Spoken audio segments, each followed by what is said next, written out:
Heroes are defined by the villains they fight, and in my opinion, Spider-Man has the best villains.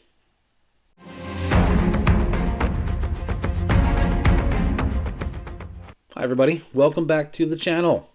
It's good to see you guys again. Thanks for joining. Today, we're going to look at top 10 Spider-Man villains. My list. Your list may vary. There's going to be a lot of people who think Batman has the best rogues gallery. I think Spider-Man does. Although, in my opinion, it's a 1A, 1B thing. Spider-Man 1A, Batman 1B. But we'll deal with Batman later in another video. Today, we're looking at Spider-Man's villains. So let's go. So number 10 goes to Sandman, Flint Marko. He gets the number 10 spot because he is one of the original Sinister Six. He's not the most formidable of Spidey's rogues, but he was an original Sinister Six member, so he gets the spot over someone like the Lizard or Shocker or Rhino. They could have very well got the top spot, number 10 spot, but because of Sandman's inclusion in the Sinister Six, he gets the number 10 spot. Number 9 is Mysterio, another original member of the Sinister Six. He has given Spidey all kinds of fits with his special effects, seeing how he has no superpowers. He has done well for himself in the criminal underground using these techniques, and he's befuddled Spider-Man. And seeing as how when Doc Ock was putting together his original Sinister Six, he felt Mysterio was a good enough add. So do I. Vulture comes in at number 8. This gets us halfway through our OG Sinister Six lineup. Adrian Toomes he's done a lot. The Spidey. Kidnapped Aunt May. Just drained Spidey of his youth. He's put Spidey through a lot too.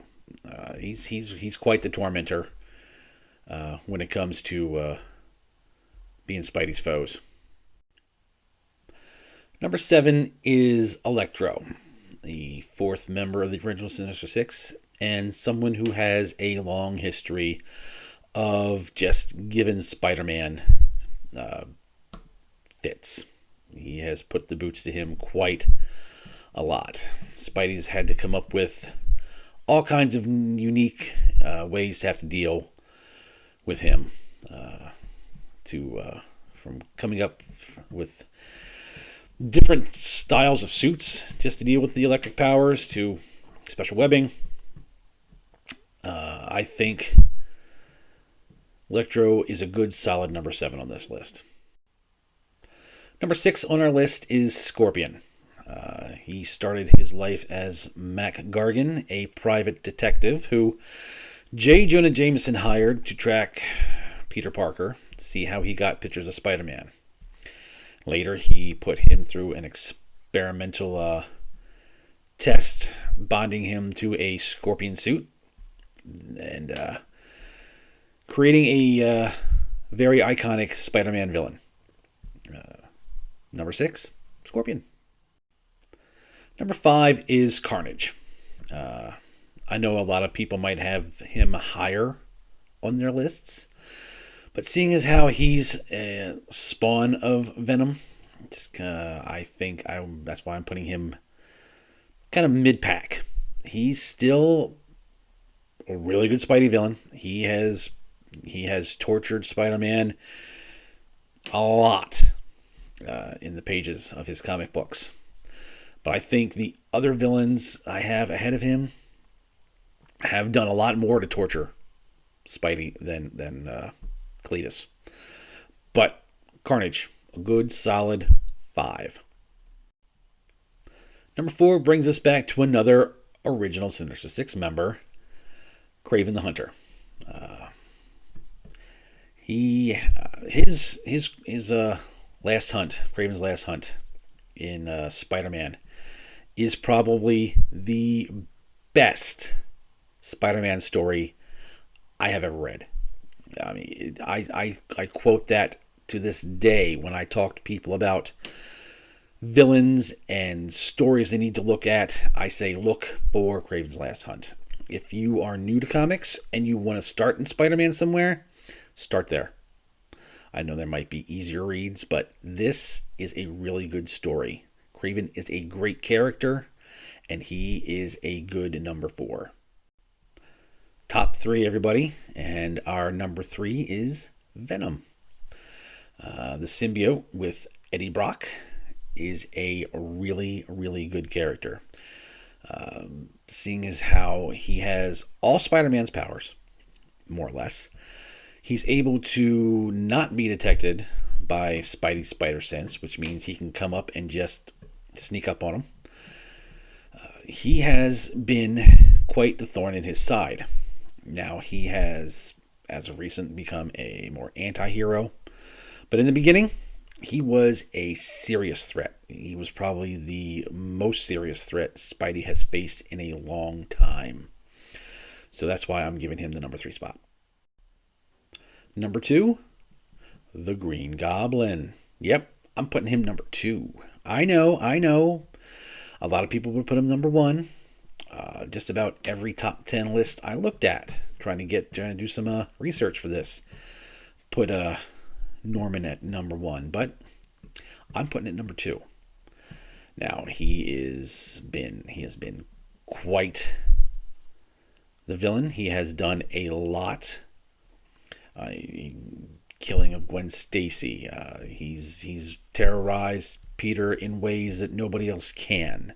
But I don't think he's done everything our number 1 guy can do. That's why Green Goblin only gets number 2 in my spot. Number 1 is Doc Ock. Yep, I'm making Doc Ock number 1. Why? He is the originator of the original Sinister Six. He got everybody together. Not only that, he almost married Aunt May. Plus, not too long ago, he took over Peter Parker's body and became the superior Spider-Man. No other villain has been able to not just, defeat Spider-Man, but actually take him over and become him. That takes a lot. He is by far the best Spider-Man villain, in my opinion. None higher. So there you go. That's my top 10 Spidey villains list. Like I said before, your list may vary, and if it does, let me know down in the comments. Let me know what you think about my top 10. Did I miss anybody? Or who do you think I should have higher or lower on my list? I'd be really interested to find out. I want to thank everybody for watching. The channel keeps growing little by little, and I thank everyone. I appreciate everyone who's been watching and subscribing. You guys are great. Pretty soon we're going to be able to rival some of the bigger guys. I say pretty soon, probably 2-3 years.